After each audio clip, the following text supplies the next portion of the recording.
जय हिंद। नमस्कार दोस्तों, स्वागत है आप सभी का ऑनलाइन अड्डा फॉर स्टडी यूट्यूब चैनल पर। इस वीडियो में हम बात करेंगे बहुत सारी बड़ी और लेटेस्ट अपडेट के बारे में। आज का वीडियो थोड़ा सा स्पेशल भी है। आप जानते हैं कि अभी सुबह सुबह आप सभी जब आंखें खुली होंगी या कुछ लोग रात को जगे होंगे तो उनको पता होगा कि किस प्रकार का कहने की मंजर पाकिस्तान के अंदर बना हुआ है, जिसको लेकर अभी की जो स्थिति है पाकिस्तान के अंदर भयावह है। अगर बात की जाए, भारत ने पाकिस्तान के ऊपर अटैक किया है, इसको आप चढ़ाई भी कह सकते हैं। और इसके साथ साथ अगर बात की जाए 250 से ज़्यादा आतंकियों के मारे जाने की खबरें हैं, लेकिन ऑफिशियल आंकड़े इससे पूरे तरीके से अलग हैं। डिटेल में बात करेंगे टीईटी के बदलाव को लेकर भी, जो टीजीटी पीजीटी और एलटी ग्रेड के लिए 9th और 12th की जो कहने की कह सकते हैं टीईटी को लेकर परीक्षा होगी। इसके अलावा और भी बहुत सारी अपडेट कवर करेंगे यूपीएससी पीईटी के बारे में। चैनल को सब्सक्राइब करके बेल आइकन को दबा लें, वीडियो को लाइक कर दें। और सबसे पहले बात कर लेते हैं सबसे बड़ी अपडेट के बारे में। दोस्तों, यूपीएससी पीईटी 2025 को लेकर नोटिफिकेशन जारी कर दिया गया है और इस बार पीईटी आप सभी के लिए खास है। खास इसलिए है क्योंकि आपको हर साल पीईटी देना पड़ता था। सरकार ने एक बड़ा बदलाव कर दिया। अब आपको एक साल अगर टीईटी आप पास कर लेंगे तो वो आपका 3 साल के लिए वैलिड रहेगा। अब पीईटी के अंदर कंपटीशन और ज़्यादा बढ़ जाएगा क्योंकि यहाँ पर बड़ी संख्या में अभ्यर्थी आवेदन करेंगे, जैसे कि तीन बार के लिए आप सभी का पीईटी लागू हो जाए। इसके लिए अब आपको और ज़्यादा मेहनत करनी होगी और आपकी मेहनत को पूरे तरीके से सफलता की ओर ले जाने वाली आपके पास होनी चाहिए एक बेस्ट बुक, जो कि है चक्षु प्रकाशन की। बहुत सारे अभ्यर्थी मुझसे पूछ रहे थे कि सर हम कौन सी बुक परचेस करें, बहुत ज़्यादा कंफ्यूज हैं। ये बुक मैंने आप सभी के लिए ढूंढ करके निकाली है, जो कि मेरे स्तर से आप सभी के लिए सबसे बेहतरीन है। और निश्चित तौर पर अगर आप इसके साथ प्रिपरेशन करते हैं तो आपका पीईटी 100% क्लियर हो जाएगा अच्छे परसेंटाइल के साथ, क्योंकि ये बुक आप सभी को 100% सिलेबस के आधार पर मिलती है। 2200 से ज्यादा क्वेश्चंस मिलते हैं, 4 सॉल्व पेपर आप सभी के सामने हैं। सभी क्वेश्चंस की सटीक सही उत्तर माला आप सभी को दी जाती है व्याख्यात्मक हल के साथ, जैसा कि आप सभी स्क्रीन पर देख सकते हैं। इतना ही नहीं, चक्षु प्रकाशन के स्टडी गाइड के साथ में प्रैक्टिस सेट भी आता है, जिसके साथ अपनी प्रिपरेशन अगर आप करेंगे तो 100% आपको सफलता मिलेगी। इन बुक को आप परचेस कर सकते हैं अमेजॉन, फ्लिपकार्ट, स्नैपडील या इनकी ऑफिशियल वेबसाइट से। लिंक मैंने आपको वीडियो की डिस्क्रिप्शन में दे दी है। आप इसको ऑफलाइन अपने नज़दीकी स्टोर से भी परचेस कर सकते हैं। तो देर किस बात की, जिसको लेकर तकरीबन 15 दिन के बाद लोगों का थोड़ा बहुत इंतजार समाप्त हुआ। क्योंकि इंतजार इसलिए किया जा रहा था कि जो पहलगाम के अंदर हुआ था उसके बाद से कहीं ना कहीं लोगों के अंदर डर बन गया था कि वो कश्मीर जाएं तो किस कंडीशन में जाएं। क्योंकि लोग जाते हैं कि चलो थोड़ा अपना माइंड फ्रेश करें, कोई अपनी टेंशन को लेकर के जाता है दूर होने के लिए, कोई नया जो वैवाहिक जोड़ा होता है वो चला जाता है कि चलो ठीक है एक नई शुरुआत करते हैं। लेकिन वहाँ तो एंड होने लगा था। लोग उसको जन्नत कहते थे, लेकिन सही मायने वो जन्नत की तरफ भेज देते थे लोगों को। तो ये बहुत आवश्यक था। कुछ देश के अंदर भी कहीं ना कहीं कुछ हैं जिनका कहीं ना कहीं खात्मा करने की बहुत ज़्यादा आवश्यकता है, क्योंकि उनकी ही कहीं ना कहीं मिली भगत की वजह से इस प्रकार के कांड होते हैं। फिलहाल बड़ी और ब्रेकिंग न्यूज़ आप सभी के सामने निकल कर आ रही है पड़ोसियों के माध्यम से, नापाक की तरफ से। फिलहाल उनके जो तोते हैं वो उड़े हुए हैं, क्योंकि रात से ही उनके कानों में मिसाइलों की आवाज़ आ रही है। इसको लेकर अगर बात की है तो यहाँ पे आप सभी को सामने जानकारी भी है कि भारत का पाकिस्तान के ऊपर अटैक, ऑपरेशन सिंदूर इसको नाम दिया गया है। पहलगाम का बदला, आधी रात को एयर स्ट्राइक, पाकिस्तान के 9 आतंकी ठिकाने तबाह किए गए हैं। पहलगाम आतंकी हमले के 15वें दिन बड़ी कार्रवाई करते हुए भारत ने मंगलवार को आधी रात के बाद एयर स्ट्राइक कर पाकिस्तान के 9 आतंकी ठिकानों को तबाह कर दिया है।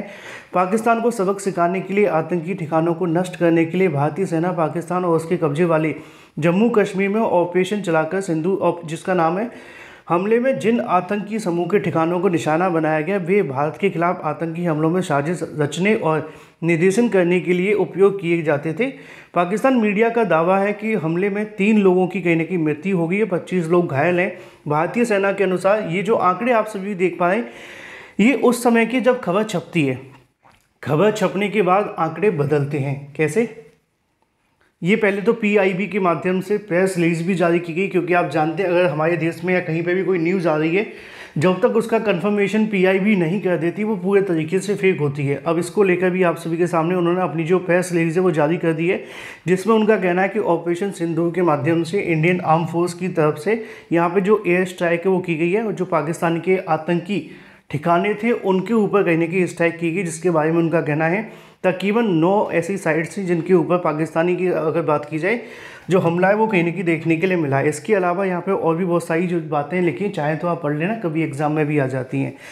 यहाँ पे भी आप सभी को जानकारी देखने के लिए मिलेगी, लेकिन सबसे बड़ी और सबसे अच्छी जो चीज़ होनी चाहिए वो ये होनी चाहिए कि आने वाले समय के अंदर अपने देश के अंदर जो आतंकी हमले होते हैं ना बार बार, इनको किस प्रकार से रोका जाए।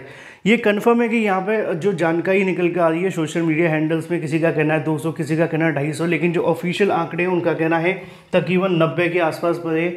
अब ये तो जब सुबह होगी, यानी कि अब हो गई है, धीरे धीरे करके वहाँ के आंकड़े आएंगे, लेकिन वो आंकड़े शायद जारी नहीं करेंगे।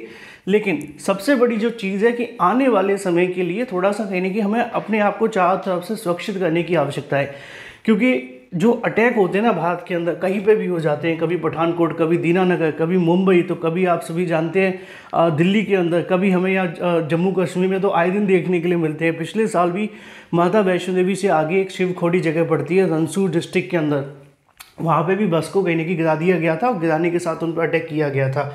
और अभी मैं कुछ दिनों पहले वहाँ जाकर के भी आया था, ठीक है। तो आप वहाँ जाकर के देखेंगे तो वहाँ बना हुआ है, जो गाड़ी लेकर के जाते हैं बताते हैं कि यहाँ से ऐसे ऐसे हुआ था, दिल दहल जाता है। तो बात यह है कि अब इस पर भी कहीं ना कहीं कार्रवाई करने की आवश्यकता है कि हमारे अंदर कैसे आ जाते हैं, यानी कि हमारे गेट पे इतनी सुरक्षा तो होनी चाहिए कि अब अंदर ना कोई आ पाए, ठीक है ना। अंदर क्या क्या होगा उस पर हम धीरे धीरे करके उनको भी संभाल लेंगे, लेकिन बाहर से जब कोई अंदर आ जाता है तो दिक्कत बहुत ज़्यादा बढ़ जाती है। फिलहाल देखना ये होगा कि क्या इसके अलावा और भी कुछ बाकी है, क्योंकि शायद इससे काम ना चले, क्योंकि सभी आतंकी तो एक साथ मारे नहीं जा सकते, ये भी सच है। और बहुत सारे ऐसे भी होंगे जो अंडरग्राउंड हो गए होंगे जब से हमला हुआ था, है ना। उसके बाद और भी बहुत सारी चीज़ें हुई होंगी, लेकिन अब देखना दिलचस्प होगा आगे होता है क्या पाकिस्तान को लेकर, क्योंकि पाकिस्तान के ऊपर कड़ी कार्रवाई होने की बहुत ज़्यादा आवश्यकता है।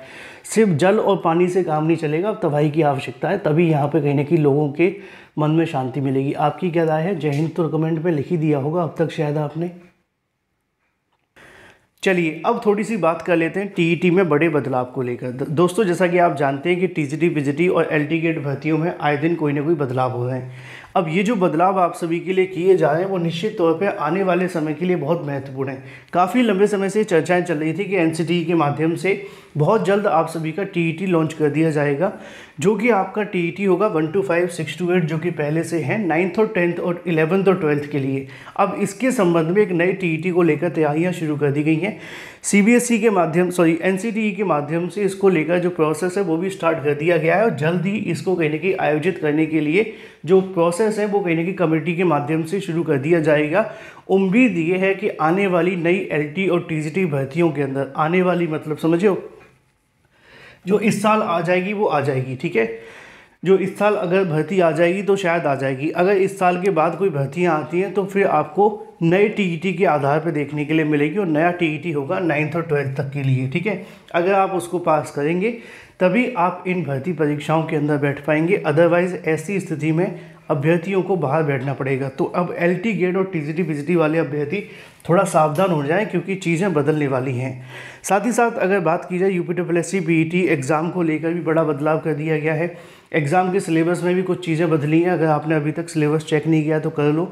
आवेदन तो 14 तारीख से शुरू होंगे, लेकिन अगर आप चाहते हैं कि आपको हाईएस्ट नंबर ऑफ परसेंटाइल लेकर के आए तो थोड़ा सिलेबस पर फोकस करना।